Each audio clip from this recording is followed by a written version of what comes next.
Hey, this is Shannon Kringen, Goddess Kring, and I had to switch phones and getting ready to go to Houston, Texas on April 2nd for the Art Car Parade and Festival and dealing with different feelings I have about self-confidence and ego and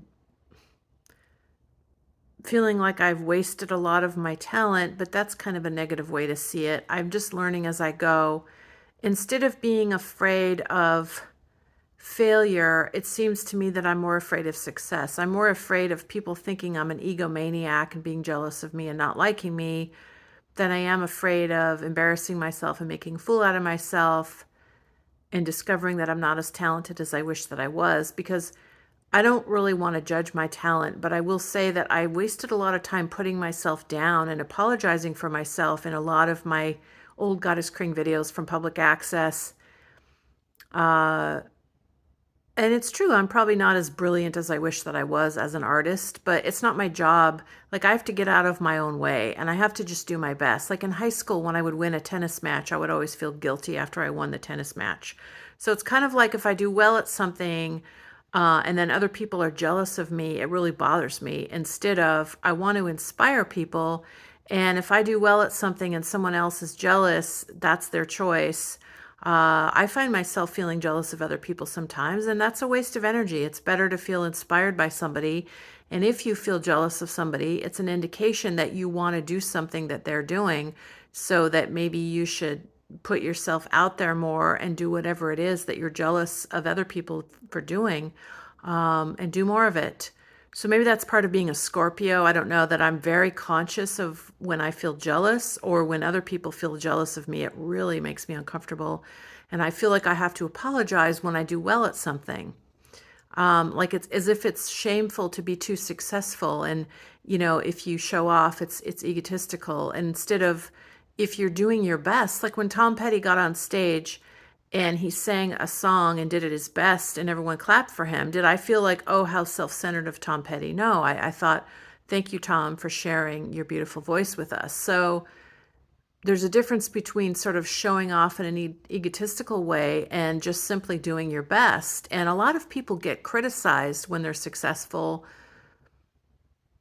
People get made fun of when they fail, and then people get criticized when they succeed. So no matter what you do, somebody's going to criticize you for it. So you may as well do your best. And I feel like a lot of times I don't do my best. I hold back. Partly I'm stressed out and rushing around.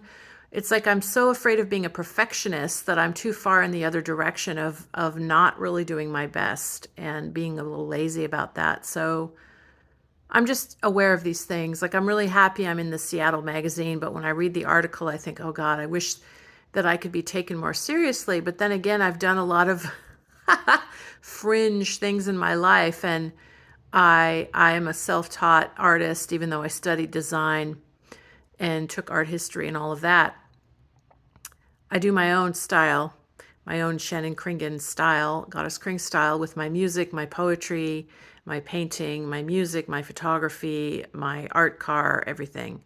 So thanks for listening. This video is just about, get out of your own way and don't worry about succeeding or failing. Just do your best, whether you succeed or fail. It's in the eye of the beholder, or it's subjective anyway.